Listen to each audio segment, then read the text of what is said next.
answer my people who have elected, who have voted for me.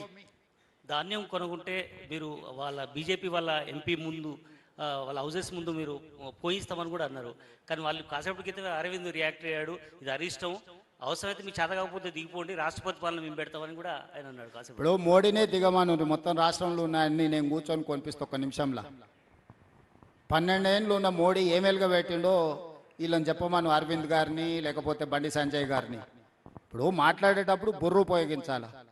Modi గారు ప్రతి సంవత్సరం 2 కోట్ల ఉద్యోగాలు ఇస్తా అన్నాడా? 12 ఏళ్ళు అయింది, 24 కోట్ల ఉద్యోగాలు ఇచ్చిండా?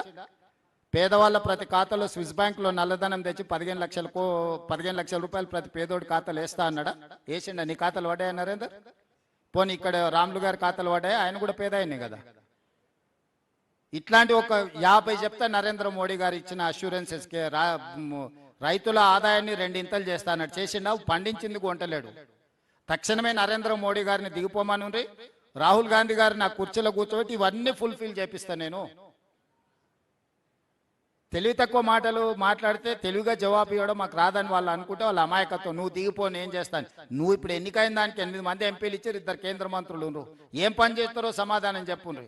ఇవాళ 75 లక్షల మెట్రిక్ టన్స్ ఎల్ఎంటీ మనం ప్రొక్యూర్ చేస్తే వాళ్ళు ఎంత కొంటురు? 50 లక్షలు కొంటురు. మిగతా 25 లక్షలు ఎవరింట్లో పోయాలా? ఎవరి నెత్తి మీద పోయాలి? 6-7 వేల కోట్ల రూపాయలు అదనపు భారం ఇప్పుడు అవి కొన్నందుకు.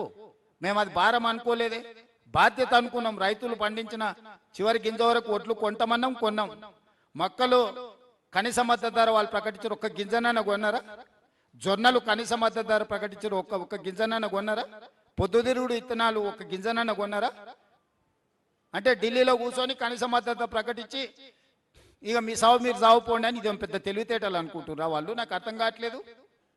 అందుకే చెప్పిన 15 తారీఖు లోపల మా సేకరణ మొత్తం అయిపోద్ది. 75 లక్షల మెట్రిక్ టన్నుల ప్యాడీ కొనకపోతే అప్పుడు చెప్తాం వాళ్ళ సంగతి. నేను ఉత్తమ్ కుమార్ రెడ్డి గారు ఎన్నిసార్లు పోయి వచ్చినాం ప్రహ్లాద్ జోషి దగ్గరికి, మీరే చూసిండ్రు కదా. సో కిషన్ రెడ్డికి, ధర్మపురి అరవింద్ గారికి, బండి సంజయ్ గారికి బాధ్యత లేదా? రాష్ట్ర ప్రభుత్వంలో రైతులు పండించిన పంట ఇప్పుడు యూరియా ఇంత షార్టేజ్ వస్తుంది. మన రాష్ట్రంలో ఉన్న రామగుండం యూరియా మనకి ఇవ్వకుండా పక్క రాష్ట్రాలకు ఇస్తారు. ఇది న్యాయమా? పోనీ వీళ్ళ చేతగాంతనం కాదా? కనీసం వీళ్ళు 8 మంది ఉండ్రు. పోయో మంత్రి దగ్గర కూర్చొని బయట నుంచి ఇచ్చేది ఇచ్చిపెట్టు, మా రాష్ట్రంలో ఉత్పత్తి అవుతున్న రామగుండంలో ప్లాంట్లో ఉత్పత్తి అవుతున్న యూరియా మాదన్న మాకు ఇవ్వండి అని అడగాలి కదా. అడిగే ధైర్యం కూడా లేదు కదా. తెచ్చే సంగతి దేవుడు ఎరుగు.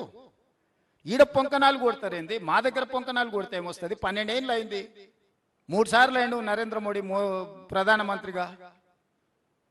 మీరు జవాబు చెప్పకుండా మేము ఏదైనా ప్రశ్నిస్తే మీరు దిగిపోండి మేము చేస్తామని. నరేంద్ర మోడీ గారిని దిగిపోమని ఇమ్మీడియట్గా రాహుల్ గాంధీ గారిని కూర్చోబెట్టి రాష్ట్రంలో పాలమూరు రంగారెడ్డి ఎత్తిపోతల పథకాన్ని జాతీయ ప్రాజెక్టు ప్రకటింపజేస్తారు.